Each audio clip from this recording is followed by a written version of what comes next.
Relation and function chapter first है, class 12th है, subject आपका मैथ्स है। ठीक है, तो इसको आज हम शुरू करेंगे और बेहतरीन गर्मी में ठंडी का मज़ा लेंगे। तो चलिए शुरू करते हैं आज का ये वीडियो। ये फर्स्ट वीडियो है, सेशन जो है वो अपना 2022 और 23 के लिए, 2022-23 के लिए। ठीक है, ये सेशन है। तो चलिए शुरू करते हैं इस सेशन को। तो देखिए, हम इसमें पढ़ने जा रहे हैं क्या, रिलेशन। क्या पढ़ेंगे, रिलेशन। ठीक है, तो इसके लिए आपको पता क्या होना चाहिए, पहले सेट आना चाहिए अच्छे से। उसके बाद कार्टीशियन प्रोडक्ट आपने पढ़ा होगा। ठीक है, कार्टीशियन प्रोडक्ट यानी कि इसको बोलते हैं क्या, कार्तीय गुणन हिंदी में। और इसके बाद फिर आपको रिलेशन आएगा। देखिए कैसे, पहले मैं आपको कार्टीशियन प्रोडक्ट बता देता हूँ। सेट क्या होता है, जैसे मान लो ये एक सेट है, इसमें एलिमेंट है 1 और 2। दूसरा एक सेट है बी जिसके एलिमेंट हैं 4 एंड 5। ठीक है, तो ये दो सेट हैं। अब मैं कार्टीशियन प्रोडक्ट बनाता हूँ इन्हीं से।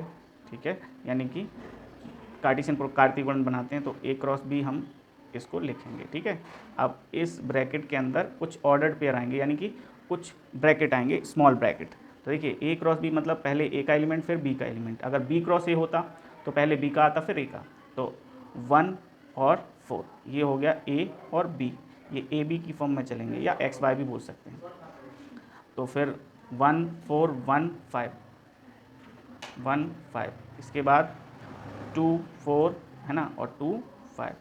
तो देखिए 1 के साथ बन गए, 1 के साथ इन दोनों के जोड़े, फिर 2 के साथ इन दोनों के जोड़े। ठीक है, तो इस तरीके से ये कार्टीशियन प्रोडक्ट तैयार हुए। अब ये जो आपको ब्रैकेट दिख रहे हैं, इन ब्रैकेट्स को कुछ नाम देते हैं। ठीक है, इन ब्रैकेट्स को कुछ नाम देते हैं। तो चलिए इन ब्रैकेट्स को नाम देते हैं। इन ब्रैकेट्स का नाम है ऑर्डर्ड पेयर। क्या, ऑर्डर्ड पेयर। ठीक है, ऑर्डर्ड पेयर। ठीक, इसको हिंदी में बोलते हैं क्रमित युग्म, क्रमित युग्म। ठीक है, तो आई होप आपको ये चीज़ इतनी तो क्लियर हो गई होगी। ठीक है, क्रमित युग्म में पहला एलिमेंट होता है किसका, सेट ए का, और दूसरा एलिमेंट जो होता है वो सेट बी से लिया जाता है। अगर मैं इसका बी क्रॉस ए निकालूँ तो बी क्रॉस ए, ये क्या निकलेगा, ये निकलेगा आपका पहले बी के एलिमेंट, यानी इनको पलट दो, 4 1 4 1 4 1, फिर 4 2 4 2, इसके बाद 5 1 5 2 5 1 और 5 2। ठीक है, ये कॉमा है, 1 मत समझना इनको, कॉमा, इनके बीच में भी कॉमा आएंगे। ठीक है, तो ये ऑर्डर्ड पेयर हैं। ठीक है, और इनको हम कॉमास के थ्रू सेपरेट कर देते हैं। तो ये भी आपके क्या एलिमेंट हैं, किसके, बी क्रॉस ए या ए क्रॉस बी के। तो याद रखना, यहाँ पर देखो मैच करो ज़रा, इन दोनों को ये बराबर नहीं है। तो हम यहाँ पर एक नोट लिखेंगे, और नोट में हम लिखेंगे क्या, नोट में लिखेंगे, नोट ए सेट और बी सेट अगर इक्वल नहीं है, देन ए क्रॉस बी और बी क्रॉस ए भी इक्वल नहीं होंगे। इस चीज़ का आप लोग ध्यान रखिएगा, ये नोट है। ठीक है, ठीक, ये नोट आपको याद रखना है। ठीक, चलिए आगे नेक्स्ट पेज पर आते हैं, है ना। और नेक्स्ट पेज देखते हैं अपन क्या है। अब इसमें अब हम समझने वाले हैं क्या, ये तो हमने समझा कि फोर्थ थर्ड वाले में हमने समझा था। देखिए क्या समझा था, रिलेशन समझने के लिए आपको सेट पता होना चाहिए। सेट पता अगर है तो फिर आपको कार्टीशियन प्रोडक्ट पता होना चाहिए, और इसके बाद रिलेशन समझ में आएगा। तो मैंने आपको ये ए क्रॉस बी और बी क्रॉस ए बता दिया। अब देखिए यहाँ पर रिलेशन में मैं लिख ही देता हूँ आगे वाले स्लाइड में। देखो यहाँ देखिए, रिलेशन जो होता है वो होता क्या है, रिलेशन को हम आर से डिनोट करते हैं। It is the subset of A cross B. ठीक है, ये जो है रिलेशन वो कार्टीशियन प्रोडक्ट का क्या होता है, एक सबसेट होता है। पूरा का पूरा कार्टीशियन प्रोडक्ट भी रिलेशन हो सकता है, और उसके कुछ भाग और भी रिलेशन हो सकते हैं। अब यहाँ पर एक और नोट लिखूँगा मैं यहाँ पर, कि हम अगर ordered pair A cross B के हम अगर ऑर्डर्ड पेयर निकालना चाहें, ठीक है, ए क्रॉस बी में हम अगर ऑर्डर्ड पेयर निकालना चाहें तो कैसे निकालेंगे वो ध्यान दीजिए। In A cross B number of ordered pair, number of ordered pair, ठीक है, नंबर ऑफ ऑर्डर पेयर। तो इनको कैसे निकालते हैं, एन ए क्रॉस बी, यानी कि ए क्रॉस बी में कितने ऑर्डर पेयर बन रहा है उसके लिए हम क्या करेंगे, n A into n B, यानी जो उनके एलिमेंट्स की नंबर है उनका प्रोडक्ट कर देंगे। फॉर एग्जांपल एक छोटा सा एग्जांपल ले लेते हैं। मैंने कहा ए है ये सेट, इसमें हैं आपके 1 2 एलिमेंट्स, और बी आपका सेट है जिसमें हैं आपके ए और बी एलिमेंट्स, ठीक है। तो ए क्रॉस बी में कितने ऑर्डर पेयर आएंगे, तो इसको हम एन से शो करते हैं। और एन ए कितना है यहाँ पर, एन ए का मतलब है सेट ए में कितने एलिमेंट हैं, 2 हैं। एन बी का मतलब सेट बी में कितने एलिमेंट हैं, इसमें भी आपके 2 हैं। तो n A into n B लिखेंगे हम, ठीक है। अच्छा एन ए कितने हैं, एन ए 2 हैं तो 2, और एन बी कितने हैं, ये भी 2 हैं। तो नंबर ऑफ ऑर्डर पेयर 4 बनेंगे। आप देख लो 1A 1B, एक हो गया, 2 हो गए, 2A 2B, है ना। ऐसे करके 4 ऑर्डर पेयर इसमें बनेंगे। अब इसके बाद आ जाते हैं रिलेशन पर, ठीक है। तो रिलेशन में हम देखते हैं, देखिए इसको ले लेते, नहीं वाइट ही लेते हैं, ठीक है। रिलेशन जो है वो सबसेट है किसका, ए क्रॉस बी का, है ना। अगर एक ही सेट है तो हम उसको भी उसी के साथ कार्टेशियन प्रोडक्ट बना सकते हैं, तो भी ये रिलेशन उससे हम बना सकते हैं। एक एग्जांपल लेते हैं, ठीक है। मैंने कहा एक सेट ए है जिसमें एलिमेंट हैं क्या, 1 2, है ना, और बी सेट है जिसमें एलिमेंट क्या हैं, 4 और 6। तो मैंने कहा इसके ऑर्डर पेयर बना लेते हैं। पहले क्या बनाते हैं, इसके ऑर्डर पेयर। तो ए क्रॉस बी क्या हो जाएगा, ए क्रॉस बी इक्वल टू 1 4 1 4, फिर 1 6, फिर इसके बाद 1 1 हो गया, फिर 2 4 2 4 और 2 6, ठीक है। ये आपके ऑर्डर पेयर बन गए हैं। अब देखिए यहाँ से एक रिलेशन क्रिएट करते हैं। मैंने कहा एक रिलेशन मुझे चाहिए, तो मैं यहाँ पर रिलेशन बनाना चाहता हूँ। मैंने कहा ए और बी ऑर्डर पेयर का एक रिलेशन है जिसमें ए जो है बिलोंग्स करता है सेट ए से और बी बिलोंग्स करता है सेट बी से, ठीक है। तो इस तरीके से आपको रिलेशन लिखा हुआ दिखाई देगा। तो इसको समझिए, ये ए कॉमा बी मतलब ये ए बी, ये है ए, ये है बी, ये है ए, ये है बी, ये है ए, ये है बी। तो हर एक ऑर्डर पेयर के फर्स्ट एलिमेंट को ए बोला जाएगा और सेकंड एलिमेंट को बी बोला जाएगा। और इसका मतलब क्या है, इसका मतलब है सच दैट। क्या है इसका मतलब, इसको बोलते हैं हम सच दैट। क्या, सच दैट, ठीक है। और ये जो आपको ये दिख रहा है ना, इसको हम बोलते हैं एलिमेंट ऑफ या फिर बिलोंग्स टू, ठीक है, बिलोंग्स टू। तो ये 2 चीज़ें इनको बोलते हैं। तो अब बताइए मुझे यहाँ पर ऐसा कोई ऑर्डर पेयर है जो, अच्छा इसमें रिलेशन तो अभी मैंने बता ही नहीं पाया, रिलेशन और बता देते हैं, एक मिनट। बी जो सेट लिया जाएगा वो बी एलिमेंट, यानी कि ये सारे के सारे एलिमेंट हैं सेट बी से, ठीक है। सेट को हमेशा कैपिटल लेटर से बताते हैं।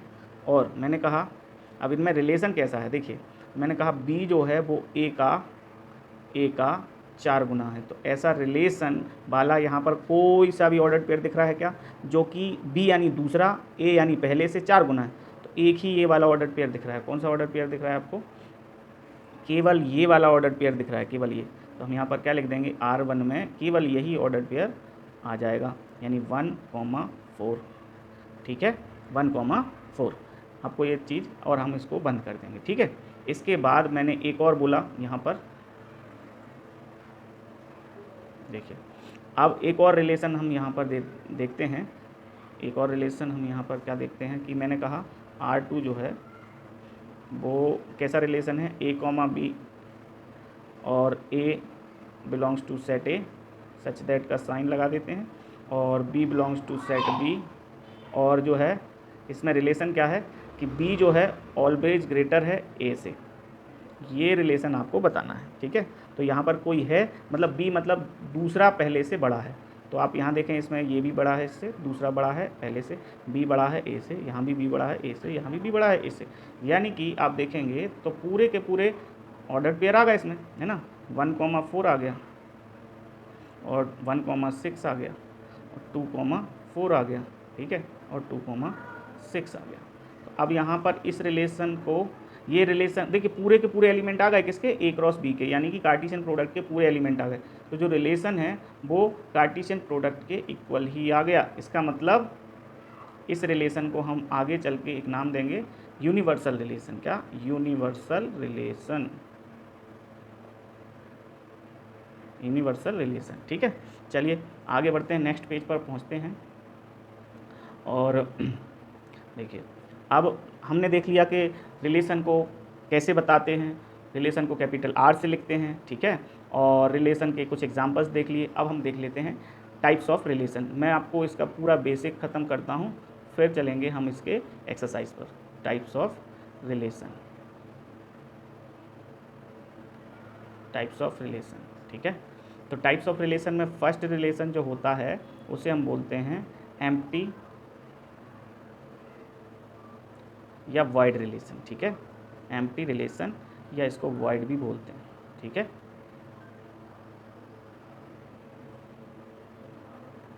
दूसरा जो होता है वो होता है आपका identity relation, identity, identity relation, यानी कि इसको इसको रिक्त संबंध बोलते हैं इंग्लिश में, हिंदी में रिक्त संबंध। एक मिनट रुकना, रिक्त संबंध, ठीक है, इसको बोलते हैं हम इकाई संबंध, इकाई संबंध, ठीक है। इसके बाद आता है आपका तीसरा रिफ्लेक्सिव, रिफ्लेक्सिव रिलेशन, सॉरी एक मिनट रुकना, रिफ्लेक्सिव रिफ्लेक्सिव रिलेशन है ना, इसको बोलते हैं हम स्वतुल्य संबंध, ठीक है। अब आता है आपका चौथा सिमेट्रिक रिलेशन, सिमेट्रिक रिलेशन है ना, यानी कि सममित संबंध, सममित संबंध, सममित संबंध। इसके बाद आता है आपका, हाँ, पांचवा जो है वो 1 2 3 तीसरा है, सॉरी 1 2 3 4, 1 2 3 4 5, हाँ, इसका वो बोलते हैं ट्रांजिटिव, ट्रांजिटिव रिलेशन, ठीक है, यानी कि संक्रामक संबंध,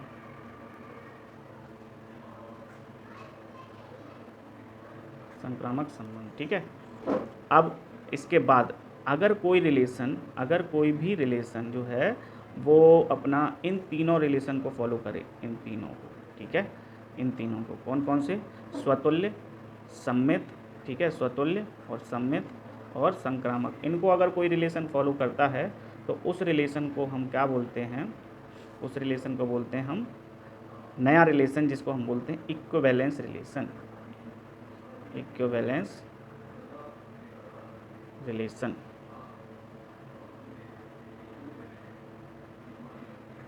इक्विवेलेंस रिलेशन, ठीक है। तो जिस इसमें ये तीनों रिलेशन आ जाते हैं, अगर तीनों रिलेशन को कोई रिलेशन फॉलो करता है तो उसे बोलते हैं इक्विवेलेंस रिलेशन, है ना। और एक और मैंने अभी बताया था जिसे हम बोलते हैं यूनिवर्सल रिलेशन, यूनिवर्सल रिलेशन, ठीक है। इसका मतलब है कोई भी रिलेशन जब कार्टेशियन प्रोडक्ट के इक्वल आता है तो वो यूनिवर्सल होता है। अब इनकी कंडीशन लिख लेते हैं। तो इसमें क्या होता है, एक मिनट, देखो इसमें क्या होता है रिक्त संबंध में, रिक्त संबंध का मतलब होता है कि अगर कोई रिलेशन, कोई भी रिलेशन जो वो दे रहा है उसको सेटिस्फाइड नहीं कर रहा है तो वो रिक्त संबंध कहलाता है। एक एग्जांपल से हम समझेंगे अगली वाली स्लाइड में। देखो अब समझते हैं एक एक करके सभी को, है ना। नंबर 1 जैसे एम्प्टी, ठीक है, एम्प्टी रिलेशन है ना, या वॉइड रिलेशन। तो इसको समझिए, एक एग्जांपल लेते हैं, सेट ए है और इसमें 1 और 2 एलिमेंट हैं, ठीक है। तो मैंने ए क्रॉस ए बना लिया, यहीं पर क्या होगा 1 1 1 2 है ना, 2 1 2 2। ठीक है, अब मुझे यहाँ पर ये दिखाना है क्या ये रिलेशन, इसमें से ही हम सारी रिलेशन लेते हैं। नंबर 1 चेक करो कि क्या ये एम्प्टी है। एम्प्टी के लिए देखते हैं, पहले रिलेशन बना लेते हैं ना, पहले रिलेशन तो बता दें, अभी रिलेशन थोड़ी बताया, ये तो हमने कार्टेशियन प्रोडक्ट निकाल लिया, रिलेशन क्या, रिलेशन बनाते हैं। ठीक है, तो मैंने कहा एक रिलेशन है जिसमें मैंने कह दिया कि A comma B Cartesian product sorry ordered pair है, और मैंने कहा ए जो है वो बी से ए बी का 6 गुना है। ठीक है, ए बी का 6 गुना है, या तो ऐसे लिख सकते हैं, नहीं तो आप ऐसे भी लिख सकते हैं कि बी का 6 गुना है। तो कोई सा ए यहाँ पर दिख रहा है आपको कि वो 6 गुना है ए का, तो ये रिलेशन कौन सा हो जाएगा, नहीं है। तो हमारे पास ऐसा कोई सा भी ऑर्डर पेयर नहीं है, हम क्या कह देंगे, आर जो है वो हमारा फाई आ रहा है, तो हम इसको क्या कह देंगे, एम्प्टी रिलेशन। एम्प्टी रिलेशन को फाई से बताते हैं। एक मिनट रुकना, एम्प्टी रिलेशन को कैसे बताते हैं, फाई से। ठीक है, इसके बाद दूसरा जो था वो क्या था, आइडेंटिटी। अभी देखिए आइडेंटिटी और रिफ्लेक्सिव में एक बहुत ही इंटरेस्टिंग कहानी है, वो अभी हम पढ़ेंगे। जैसे यही सेट है, तो आइडेंटिटी रिलेशन क्या कहता है, अगर किसी रिलेशन में ए कॉमा ए पाया जाता है, मतलब दोनों ही सेम, ठीक है, और ए जो है वो कहाँ से मिला जाए, सेट ए से, यानी जो दिया गया है। तो आप यहाँ पर बनाइए क्या, 1,1 है ना, मतलब जो भी सेट दिया है उसके जो एलिमेंट्स हैं उनका डबलेट, तो 1,1 ठीक है, और 2,2, ये तो कार्टेशियन प्रोडक्ट में है, इसका मतलब रिलेशन बन सकता है। ठीक है, इस सेट से, है ना। इसके बाद तीसरा जो है रिफ्लेक्सिव, है ना, रिफ्लेक्सिव रिलेशन। तो इसमें से रिफ्लेक्सिव रिलेशन जो है कैसा होगा कि ये भी ऐसी कुछ कंडीशन देता है कि ए कॉमा बी जो है वो सेट में हो, और ए जो है, ए और बी दोनों ही सेट ए से रिलेशन रखती हों या बिलोंग करती हों, और इसके बाद वो क्या कह रहा है, इसका मतलब ये है ए इक्वल टू बी भी होना चाहिए। ठीक है, मतलब दोनों ही रिलेशन के दोनों ऑर्डर पेयर के दोनों ही एलिमेंट सेम होने चाहिए। तो ऐसे, तो इसका मतलब क्या है, जितने भी सेट के एलिमेंट हैं वो 1 और 2 हैं, तो 1 1 और 2 2। पहले तो इनको कंप्लीट करो, 1 1 और 2 2। इसके बाद अगर मैं कोई और भी ऑर्डर्ड पेयर रख देता हूँ, ठीक है, तो वो भी आपका क्या कहलाता है, रिफ्लेक्सिव होता है।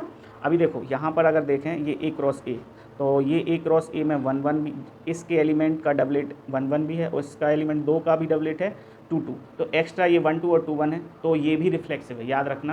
याद रखना आर इक्वल टू जो ए क्रॉस बी होता है ना, ए क्रॉस ए, ये भी क्या होता है, रिफ्लेक्सिव रिलेशन होता है, क्योंकि इसमें ए क्रॉस ए में सारे के सारे एलिमेंट्स के डबलेट हो जाते हैं। तो कभी कभी आपको ऑब्जेक्टिव में पूछ लेता है, क्या किसी सेट का ऑर्डर्ड पेयर जो है वो रिफ्लेक्सिव, ऑर्डर्ड पेयर नहीं, कार्टेशियन प्रोडक्ट, वो उसमें से रिफ्लेक्सिव रिलेशन बनता है क्या, तो रिफ्लेक्सिव रिलेशन वो उसी के बराबर ही होता है। याद रखना, रिफ्लेक्सिव रिलेशन ए क्रॉस ए के बराबर ही होता है ऑलवेज।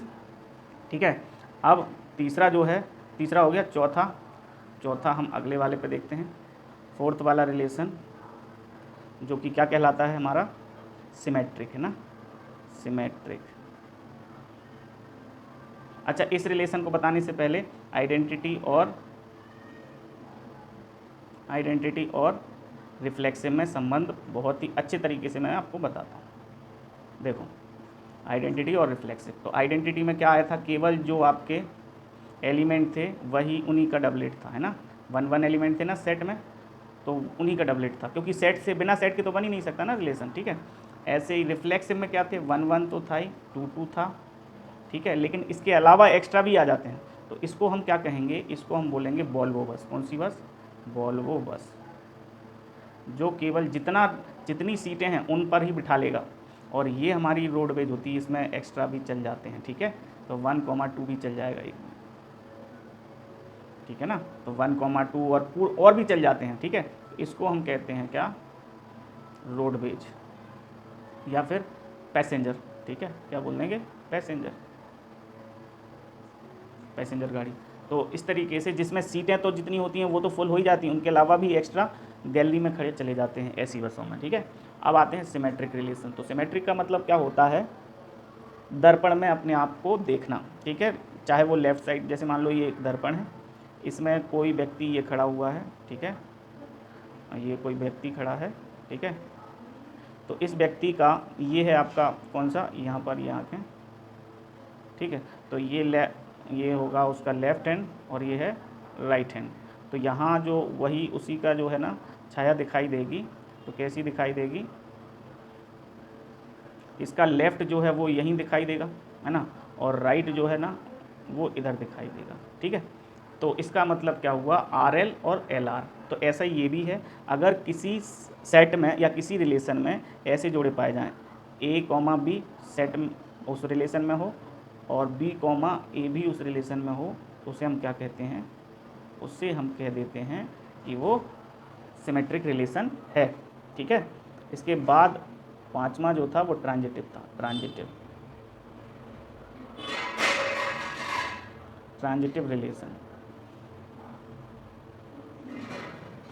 रिलेशन देखते हैं। तो ट्रांजिटिव रिलेशन क्या होता है, अगर किसी रिलेशन में A, B, B,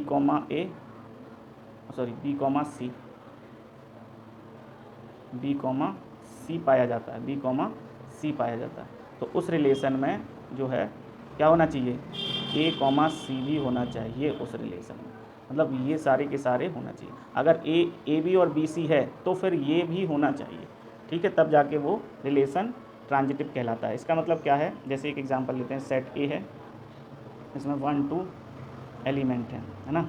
अब मैंने कहा R जो है मैंने बना लिया इसका 1, 1 और 1, 2, ठीक है, 1, 1 और 1, 2। तो ये रिलेशन बताइए ट्रांजिटिव है कि नहीं।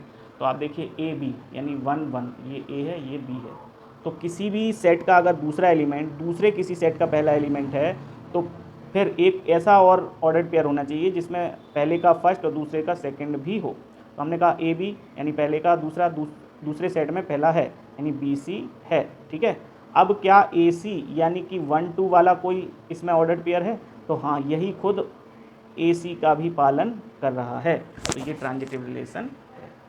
अगर आपको समझ में ना आए तो आप इसको जो है ना बैक करके समझ सकते हैं, ठीक है, पॉज करके ध्यान दीजिएगा। A, B है, इसका देखिए दूसरा 1 है, इसका पहला 1 है, तो A, B और B, C की जगह कुछ भी हो, कोई दिक्कत नहीं, तो A, C यानी 1, 2 भी होना चाहिए, तो 1, 2 यही है, तो ये किसका काम कर रहा है, B, C का भी और A, C का भी काम कर रहा है। तो ये तो हो गया ट्रांजिटिव रिलेशन। अब मैंने आपको बताया था क्या, यूनिवर्सल, तो यूनिवर्सल को तो मैं पहले ही बता चुका हूँ। हाँ, इक्विवेलेंस, तो इक्विवेलेंस भी मैं आपको बता चुका हूँ कि अगर कोई रिलेशन क्या करे, कोई भी रिलेशन जो है कैसा हो, रिफ्लेक्सिव, सिमेट्रिक और ट्रांजिटिव, तो वो रिलेशन क्या कहलाता है, इन तीनों का कॉम्बो क्या कहलाता है, हमारा इक्विवेलेंस रिलेशन कहलाता है, ठीक है। और अगर किसी रिलेशन में ऐसा पाया जाए कि रिलेशन जो आता है वो A क्रॉस B के बराबर ही आ गया, तो इसका मतलब ये कहलाता है आपका यूनिवर्सल रिलेशन, ठीक है, यूनिवर्सल रिलेशन, ठीक है। सारे के सारे यूनिवर्सल रिलेशन रिफ्लेक्सिव भी होते हैं, इस चीज़ को भी याद रखना, ठीक है। रिफ्लेक्सिव कब, जब दोनों ये A और B सेम हो तब रिफ्लेक्सिव होंगे। अच्छा, A क्रॉस B रिफ्लेक्सिव कब कहलाएगा, जब A इक्वल टू B भी हो, तो जाके आपका यूनिवर्सल के साथ रिफ्लेक्सिव भी कहलाएगा। ये बहुत इंपॉर्टेंट है, आप इसको हाईलाइट कर लीजिए, ये बहुत ही इम्पोर्टेंट चीज़ है, ठीक है, ये बहुत ही इम्पोर्टेंट है, बहुत ही इम्पोर्टेंट है ये, ठीक है, इसको आप हाईलाइट करके रखिए, ठीक। तो ये आपको बहुत इम्पोर्टेंट है, इसको याद रखिएगा, ठीक है। तो हमने क्या क्या पढ़ लिया इसमें, सिमेट्रिक रिलेशन पढ़ लिया, ट्रांजिटिव रिलेशन, ठीक है, और आइडेंटिटी और रिफ्लेक्सिव में रिलेशन समझ लिया कि क्या होता है, और हमने इक्विवेलेंस भी समझ लिया, और हमने यूनिवर्सल भी समझ लिया, ठीक है। तो आप यहाँ पर ये सारे के सारे रिलेशन समझ चुके हैं। अब हम आते हैं अपने एक्सरसाइज पर, ठीक है। हम एक्सरसाइज 1A, ठीक है, एक्सरसाइज 1A चालू कर रहे हैं।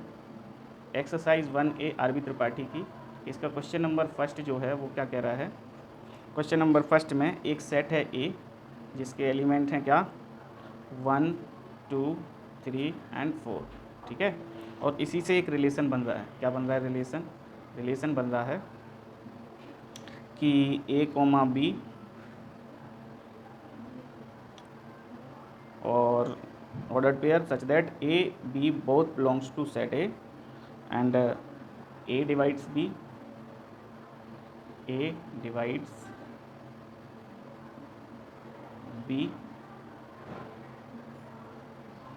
and B divides A,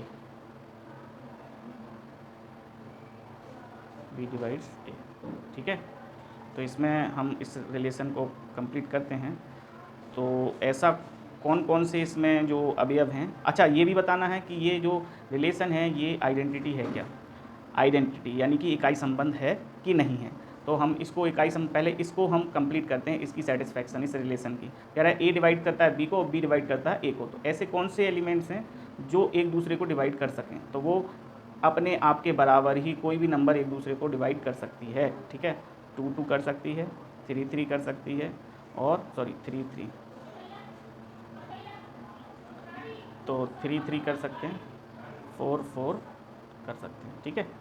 तो ये तो हो गए आपके क्या ordered pair according to relation. अब आप देखिए तो जितने आपके सेट में एलिमेंट्स दिए हैं उन सब के डबलेट पाए गए हैं। हम क्या कह देंगे आर इक्वल टू जो है, या ऐसा कह देंगे here A comma A belongs to R, therefore R is identity, ठीक है, आइडेंटिटी यानी कि इसलिए आर एक इकाई संबंध है, ठीक है।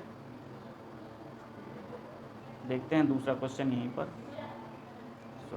दूसरा क्वेश्चन क्या कह रहा है, दूसरा क्वेश्चन कि इसमें 2 सेट दिए हैं, एक है आपका ए जिसके एलिमेंट्स क्या हैं 1,5 और दूसरा है आपका बी जिसके एलिमेंट्स हैं 3,7, ठीक है। और आपका इसके बाद रिलेशन ये कह रहा है, इसी का एक रिलेशन बन रहा है। ये रिलेशन कह रहा है कि ए कॉमा बी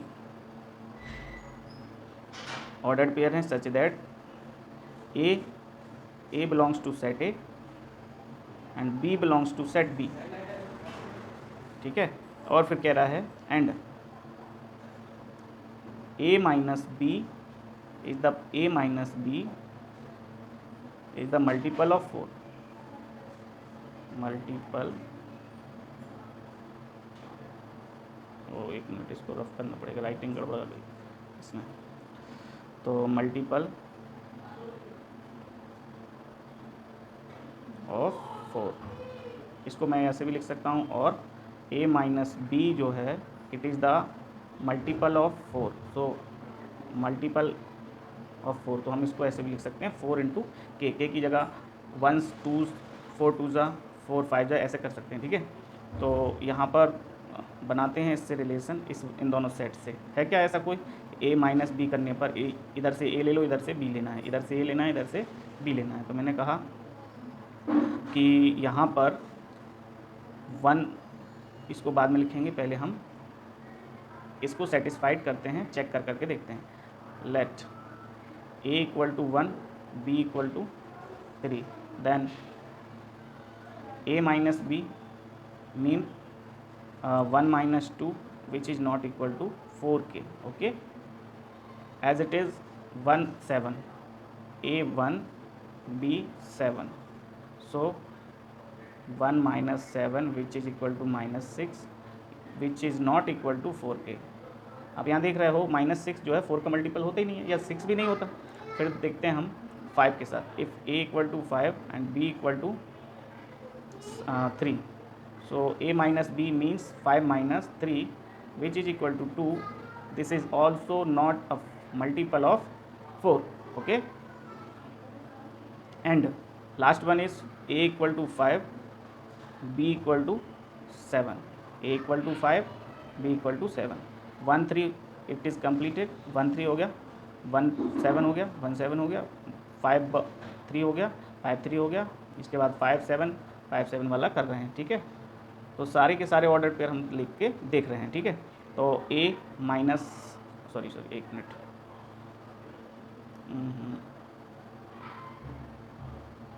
तो आपका जो है 5 माइनस 7 अगर हम लिखते हैं तो ये -2 आएगा, ये भी 4 का मल्टीपल नहीं है।